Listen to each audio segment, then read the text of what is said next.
there's a really great conversation going on the Facebook feed now and in here as well around how you structure your pricing. So, you were talking about 50-50 up front. And firstly, Gabrielle makes the point that 50% is nice in an ideal world, but for many clients, it isn't an option, i.e. some government departments. How do you, any advice on sort of, having a flexible approach to structured pricing so that you don't give everything away and you're not assuming all the risk yourself? Do you have a flexible approach to that yourself, or? Yeah, look, I think that things seem impossible until you do them. A price might seem impossibly out of reach and nobody's ever going to pay it until they pay it. Some terms and conditions just seem like, a fantasy land until somebody actually says, okay. So you need to have that confidence to do that. You need to have that confidence to assert yourself. You need to have that confidence to push back. And I push back all the time. I said no to a client recently who wanted to give me money for a one-off session. I'm like, no, I don't work like that. You can't pay me for a one-off session. He went away 3 months, 4 months later, came back, purchased up front in full. So with government, I know that they can be incredibly slow. Ironically, they can be incredibly slow. I have worked with federal government departments as well as local councils before. They are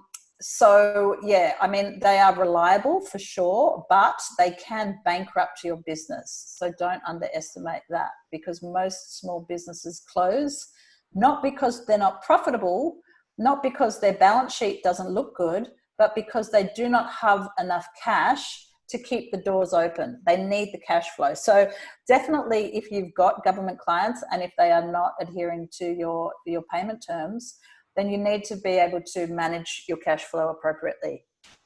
And you can do that in a number of different ways, financial projections, budgeting, having a buffer, and having, of course, other clients from other industries that do adhere to your payment terms. Awesome. And for anybody who's in the Zoom room, there is actually a great conversation going on Facebook Live. You can find that on our Facebook page between Jake and Chris, who are exploring all sorts of different tactics around, different deposits, different deposit sizes, how often you recharge over that sort of, subscription type payments as well to check things up anyway, so I'm not going to read it all out, but there's a very interesting conversation going on there, so worth having a look. Question from Bronwyn. She asks, really interested what you said about difference is better than better. I've done a micro business course and a business plan was seen as really important.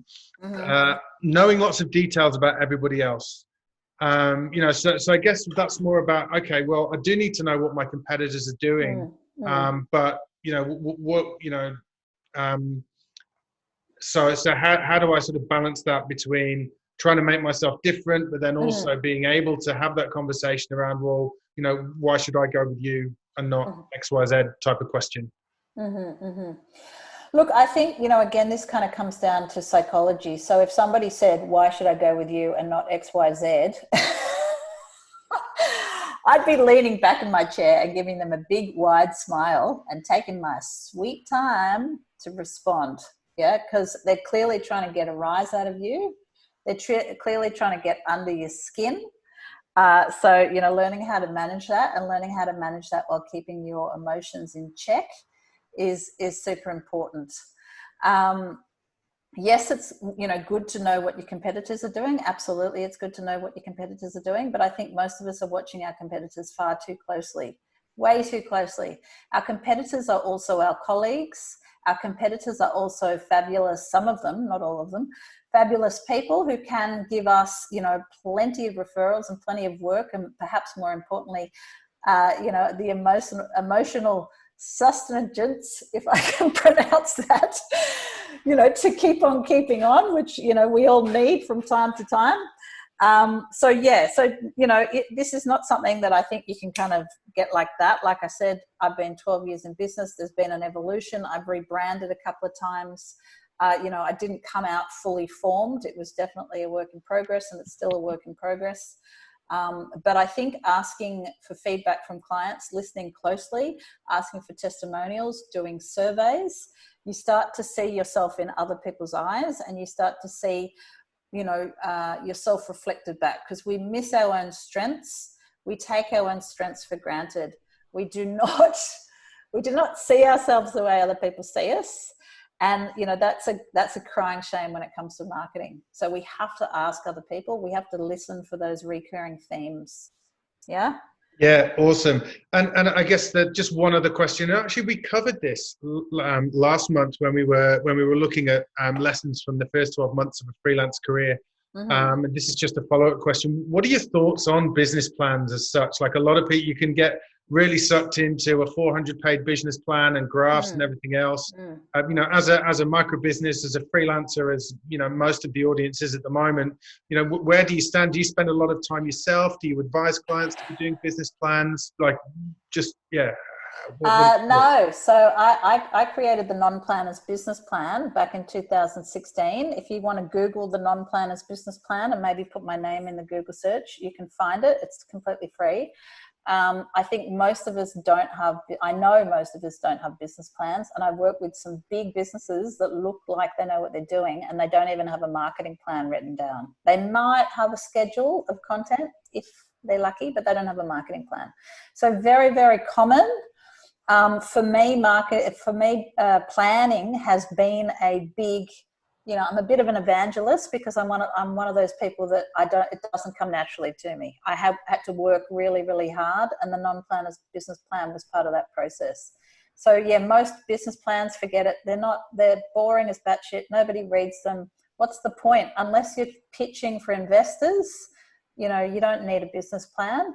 But you do need some kind of a plan, and definitely you need sales revenue targets. I'm amazed by how many businesses don't have those. I had that from day one.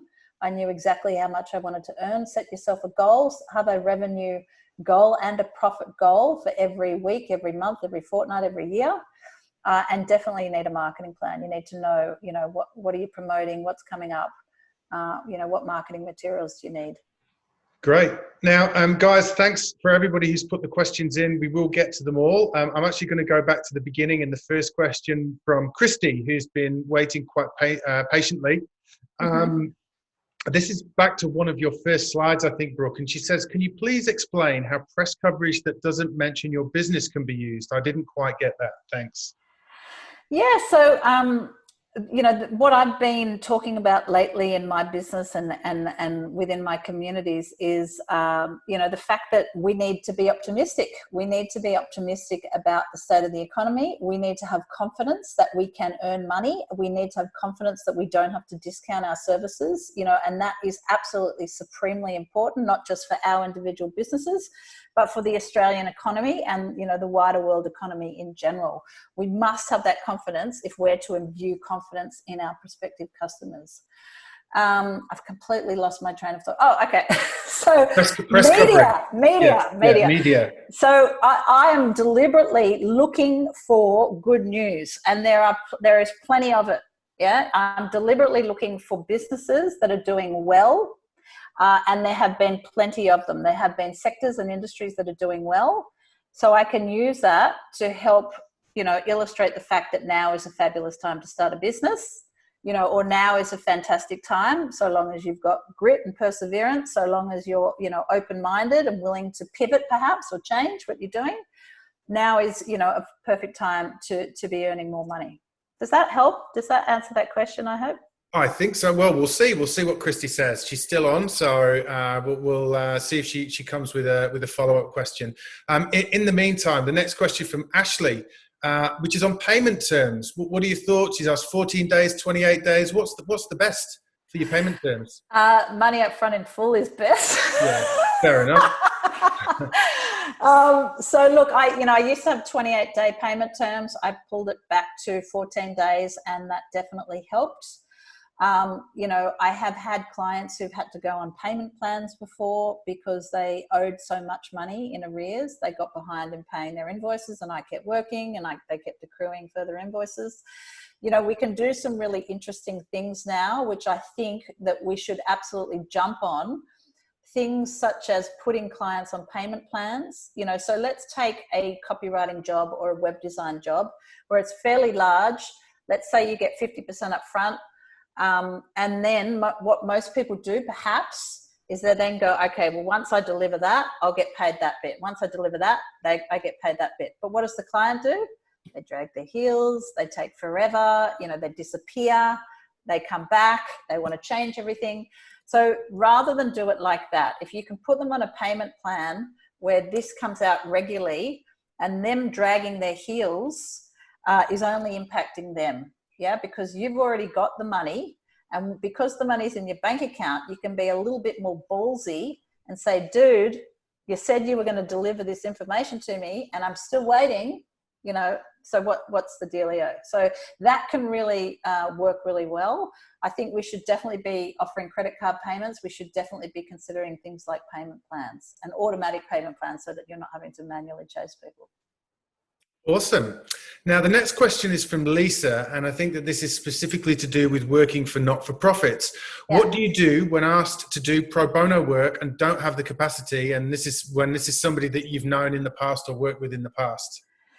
You say no. Is that enough? It's a complete sentence no, and none of us are very good at it. I'm talking about myself as well. It takes practice, you can have a templated response. You can, I'm a bit of a wordsmith, so I want to get it perfect, and then I can copy and paste it over and over again. If you don't have capacity, you don't owe anybody anything. So I have that same tendency to want to give, which is, might explain the first few years of disaster in my business. So what I did is I funneled that generosity into my marketing. So I give away all my gold. And so I never feel guilty about my prices because somebody's willing to help themselves to all the things, all the free stuff on my website. Go ahead, take it, do with it what you want. But I'm not going to overextend myself and start to resent life and resent my business because I'm worked to the bone. It doesn't help me. It doesn't help anyone. I think there's another way perhaps of looking at this, and this is something we talk about internally at Rounded, especially when we make priorities around product development, because we have a million things that we can do, but only a certain amount of time and resources. So what we always think about is actually the decision about what we do isn't always the most difficult decision. It's being comfortable with what we don't do. Yeah.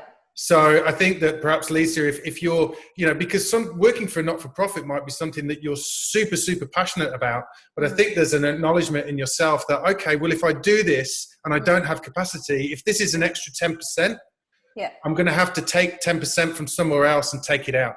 Yeah. And am I okay with doing that? And if the answer is yes, then yeah, you can do it. But if the answer is no, then as you say, Brooke, you just have to say no. Yeah, and as Crystal said, they do have budget. In fact, when I first started years and years back, I had a colleague who specialized in consulting to not-for-profits. And she said to me, there's heaps of money to be made in not-for-profit because they want to keep their fixed cost low. They want to keep their staff cost low, but they still have money. They still have work to be done. They've got jobs that need doing, and they do need those jobs to be done. But, think about, don't resent somebody for asking for something for nothing or ask for a discount, because that's what we've been taught. Yeah. Our parents probably taught us always ask for a discount, always try and haggle. Yeah. So I don't ever resent anyone for attempting to, ask for a discount. That's fine. That's their right to ask for a discount. And it's my right to say no. Awesome. Now, a great question from Martina, actually, and I reckon there's a ton of people wanting to get some answers for this. So she says, how do you get over the mental hurdles of charging the right amount? For example, you calculate the right quote, it's a fair chunk of money, and then you question whether you can even charge that and start discounting before you even give it to the client. Look, hi, it's good to see you here, Martina. I've got so much to say on this. This is, this could be hours and hours and hours, ideally with a few wines. I think, I think we have so much baggage that relates to money. I think we all have baggage that relates to money because it has such a powerful effect on our lives, on the decisions we make. It has a flow-on effect in so many different areas that we all have hang-ups. And I think it just kind of comes with practice. So one of the things I do is I put my price on Post-it notes. If I raise my price, which I've done recently, I'll put it on a Post-it note and I'll look at it. And that's my normal. Yeah. And I remember, the quotes that I've given over the years, there's a massive, range of pricing. And if I go up and I ask for something that I think is preposterous, and then somebody said, well, not preposterous, but it's like, wow, I'd be excited if this came about. And then someone says yes, it's like, okay, that is possible. It has just been demonstrated to me that somebody thinks that that's excellent value. Yeah, it's been demonstrated to me in real life that is, excellent value. There's plenty of physiological things that you can do to improve your self-confidence. So I think of self-confidence and self-esteem as two different things. Self-esteem is internal. Self-confidence, it's an act. It is a verb. It is what we do. It is how we perform in the world.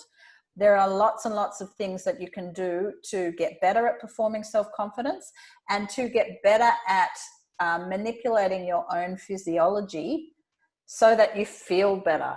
Things like having a good night's sleep, standing up tall, not wearing your bathrobe to the desk, getting dressed. That was a big deal in the first few years.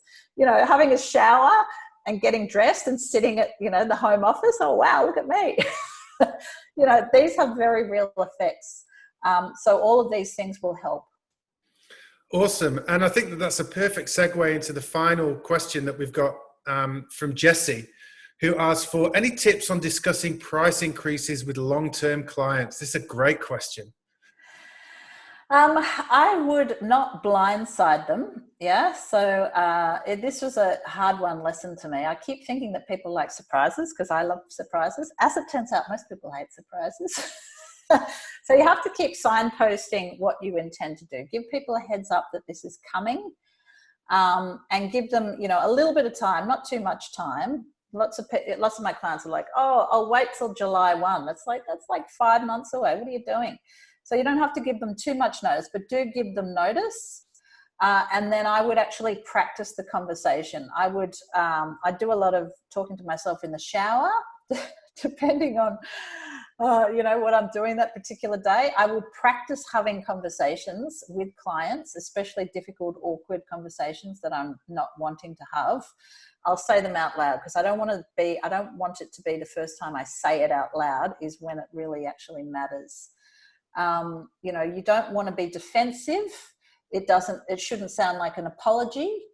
You don't want to say it in such a tone that it sounds like you're seeking permission. You are in charge. You're telling them how it is.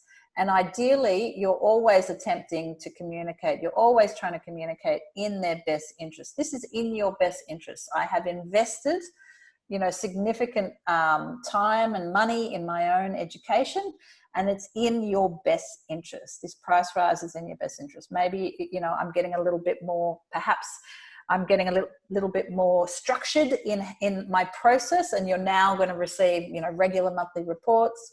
Perhaps we're going to have a half-hour catch-up every, 2 weeks so that I can talk you through this, that, and the other. Whatever it is, you want to present it in the client's best interest, but never make it sound like an apology. Fantastic.